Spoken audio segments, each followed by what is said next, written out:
आमच्या बाजूचं शेत माजी विद्यार्थी नामदेव चोपडे यांच्या शेताच्या विहिरीच्या काठी बघा हे शृंग घुबड किती सुंदर. आणि नामदेव चोपडे यांनी हे व्हिडिओ चित्रीकरण केलेलं आहे.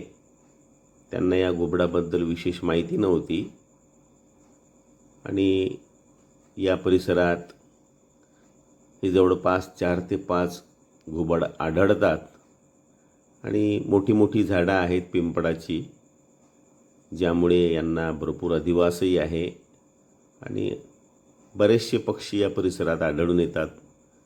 बाजूलाच नदीसुद्धा आहे.